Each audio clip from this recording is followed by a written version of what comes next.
क्या आपने कभी ऐसे फ्यूचर का तस्वीर किया है जहां मस्नूई ज़हानत यानी कि आर्टिफिशियल इंटेलिजेंस क्लासिकल कंप्यूटिंग से बाहर निकलकर भी काम कर सकेगा? या आने वाले वक्तों में एक ऐसा एआई भी आएगा जो उन प्रॉब्लम्स को भी सॉल्व कर दिखाएगा जिन्हें आज तक नाकाबिले हल समझा जाता है? क्या एआई की तरक्की पजीर दुनिया का सिर्फ एक नया हिस्सा होगा या फिर इसे स्पेशली ह्यूमंस को कंट्रोल करने के लिए रेडी किया जा रहा है? आज तक हॉलीवुड की फिल्मों में दिखाए गए दुनिया पर हुकूमत करने वाले और दुनिया को तबाह बर्बाद कर देने वाले रोबोट्स और कंप्यूटर्स अनकरीब क्या आपकी और मेरी जिंदगी का भी हिस्सा होंगे? क्या हम एक ऐसी इनकलाबी दुनिया में दाखिल होने वाले हैं जहां इंसानों की वैल्यू जानवरों से भी बदतर हो जाएगी? क्या इस सब के पीछे टेक्नोलॉजी की दुनिया की सबसे बड़ी खिलाड़ी सैम ऑल्टमैन जिम्मेदार है? क्यों 3 दिन के अंदर एआई बनाने वाली कंपनी के 700 एम्प्लॉयज ने रिजाइन दे दिया और साथ ही कंपनी के सीईओ सैम ऑल्टमैन को भी फायर कर दिया गया और इस सब का जिम्मेदार ठहराया गया एक एआई सॉफ्टवेयर क्यू स्टार को? ये सवाल दिलचस्प लेकिन फिक्र अंगेज भी है। आज हम इन्हीं सवालों के जवाब और एआई की दुनिया के बहुत से गहरे और नाकाबिले यकीन राज़ों को जानने जा रहे हैं। Let's begin. हेलो दोस्तों, इन्फो कॉर्नर एक और इंटरेस्टिंग टॉपिक के साथ आपकी खिदमत में हाजिर है। एआई यानी कि आर्टिफिशियल इंटेलिजेंस। दोस्तों, सबसे पहले तो ये जानते हैं कि आर्टिफिशियल इंटेलिजेंस यानी कि एआई की इस तहलका मचा देने वाली दुनिया ओपन एआई की शुरुआत कहाँ से, कब, क्यों और किस तरह हुई। आज से ठीक 1 साल पहले मार्केट में चैट जीपीटी की नेम से एआई सॉफ्टवेयर इंट्रोड्यूस करवाया गया। ये दुनिया का पहला एआई यानी कि आर्टिफिशियल इंटेलिजेंस सॉफ्टवेयर था।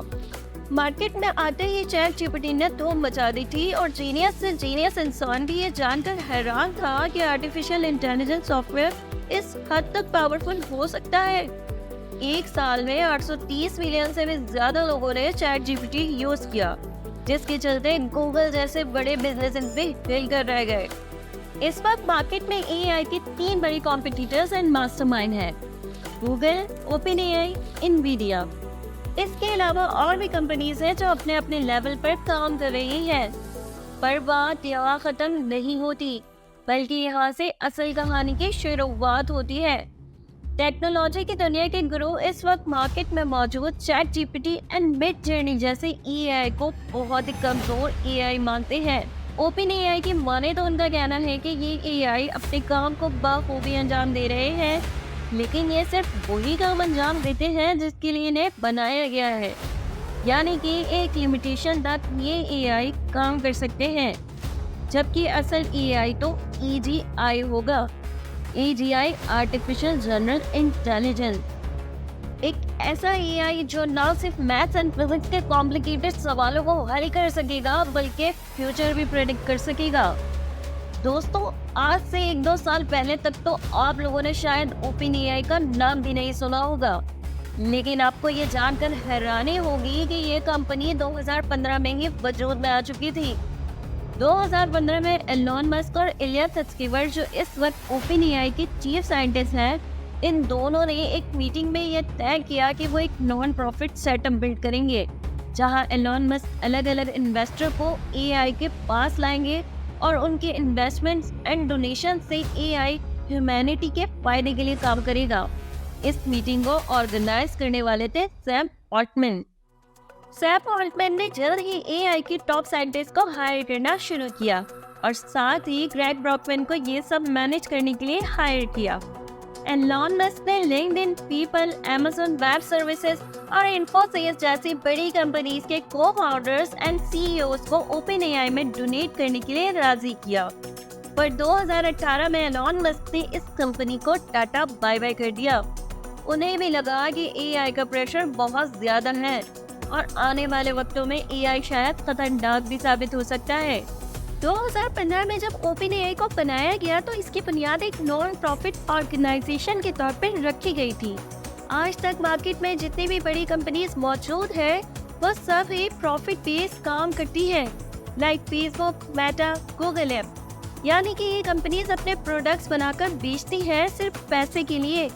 ये कंपनी इंसानों के लिए नहीं बल्कि पैसे के लिए काम करती है, जबकि OpenAI को पैसा कमाने के मकसद से नहीं बल्कि एक नॉन प्रॉफिट ऑर्गेनाइजेशन के तौर पर बनाया गया था, जिसका मकसद था ह्यूमैनिटी के लिए AGI बनाना, यानी कि आर्टिफिशियल जनरल इंटेलिजेंस।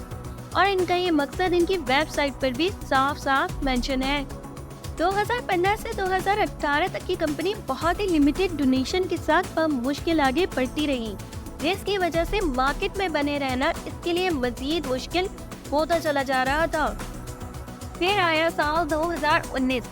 2019 OpenAI के लिए एक मेजर साल साबित हुआ, क्योंकि इसी साल OpenAI ने GPT-2 लॉन्च किया। GPT यानी जनरेटिव प्री ट्रेंड ट्रांसफॉर्मर।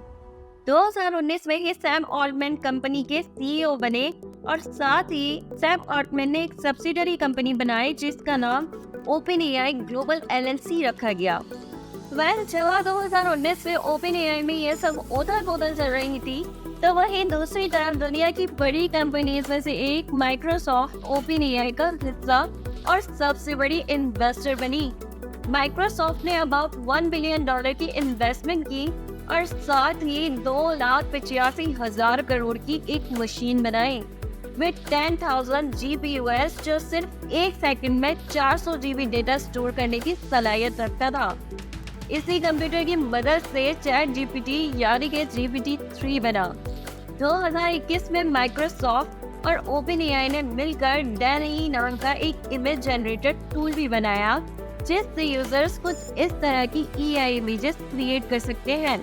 और जब ये सब रेवोल्यूशन आ रही थी, तो वहीं दूसरी तरफ कंपनी के अंदर बहुत सी ऐसी कंट्रोवर्सीज भी चल रही थी, जिसके चलते 17 नवंबर 2023 यानी कि सैम ऑल्टमैन के CEO बनने के ठीक 3 साल बाद उन्हें फायर कर दिया गया।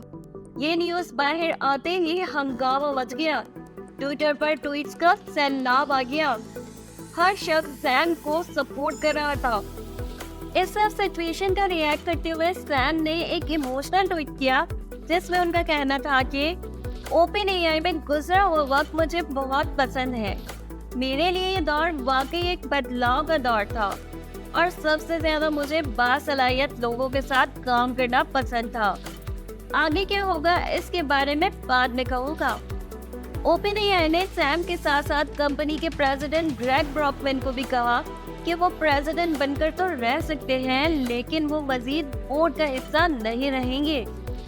इस स्टेप के बाद तो सैम की साइड और भी स्ट्रांग हो गई।